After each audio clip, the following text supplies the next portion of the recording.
Look at these photos. None of them happened because of expensive gear. After photographing 10,000 different sessions, here's actually what made a difference. Hey babes, I'm McKenna and I've been a full-time photographer for 8 years. When I first started, I didn't know how a camera worked, I didn't know what the terminology meant, and I really didn't know how much went into taking pictures. And over 15 years, I have learned so much. And in this video, I want to give you my best tips and strategies, that way you can become a better photographer faster. Number 1, get to know your camera. You know, things really changed for me whenever I started learning how to shoot in manual mode instead of auto. Learning the basics like ISO, f-stop, and shutter speed is such a game changer whenever it comes to taking pictures. And along with that, I would understand your lenses. Are you wanting a prime lens or are you wanting a zoom lens? Now, depending on what type of lens you pick also determines on how low your f-stop goes.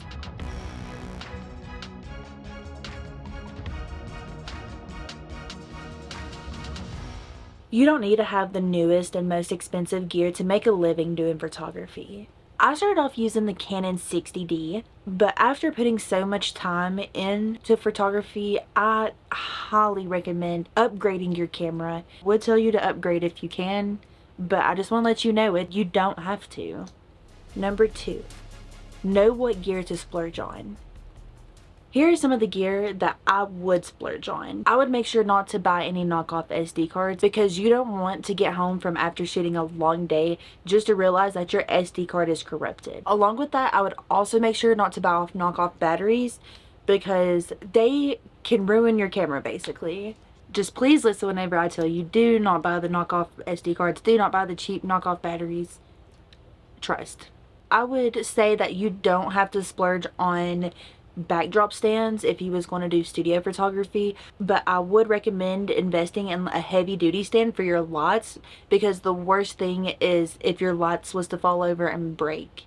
Number 3, lighting. You know, this is where you decide, do you want to shoot indoor studios or do you want to shoot outdoor weddings?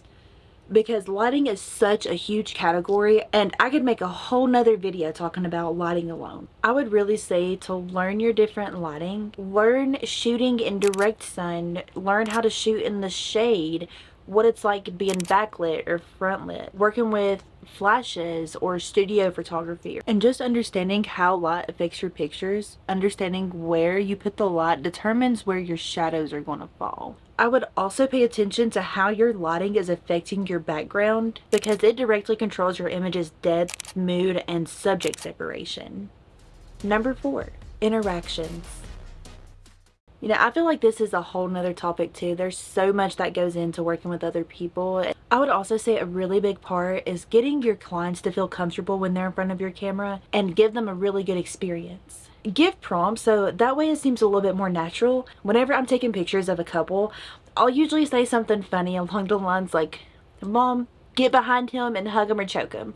And that always gets good smiles. They always get a good laugh out of it. When working with kids, you really want to make it fun for them because time and time again I've seen kids get scared, not want to get in front of the camera, and if you turn it into a game, they are so much more likely to have a good time. You're going to be able to get real genuine smiles. Also learn how to get creative whenever you have to compromise. Sometimes I've had kids crying, attached to mom's leg, just hugging it, just scared to death crying. And in that case, I'll tell mom to sit down sideways, set the kid on their lap, and I'll crop mom out and get just the kid. Act like I'm going to get their foot or something, and I usually always get good smiles out of that. Number 5, composition.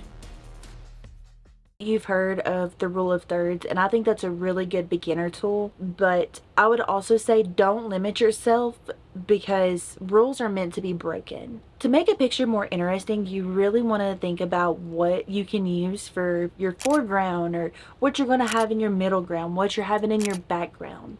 Also, along with composition, I would really say learn your poses. Whenever I'm posing people, I'm always trying to make shapes out of their heads. Whereas if that's a triangle, or are you trying to make a rhombus or a square? But along with that, whatever you do, do not head stack. Never head stack one above the other. And if you're in a studio, make sure you're considering, is your backdrop crooked? Is there wrinkles or creases? You always want to watch out for how you're framing things. Number 6, anticipating moments. I think one of the biggest things that really helped me become a better photographer is learning whenever a baby's about to smile or whenever adults are about to laugh. I would tell you to always have your camera up, always be prepared, because smiles, genuine smiles, they happen in a second. I would also say to watch out if you're coming on too strong and you're scaring kids, because if you push them to the point of no return, good luck. Number 7, consistency. You know, it's cliche and I know you hear it all the time, but the more you shoot, the better you're going to get.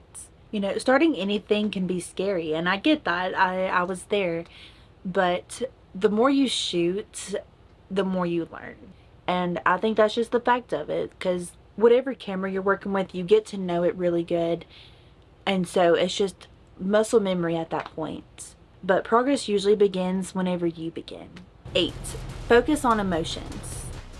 Whenever you're shooting sessions, understand before you even start, what are you trying to accomplish? What do you want your photo to say? What is your goal of the photo? Is it to make someone feel inspired? Is it to make someone feel happy or to feel loved? I would also say be intentional about your perspective, about your framing, about your background.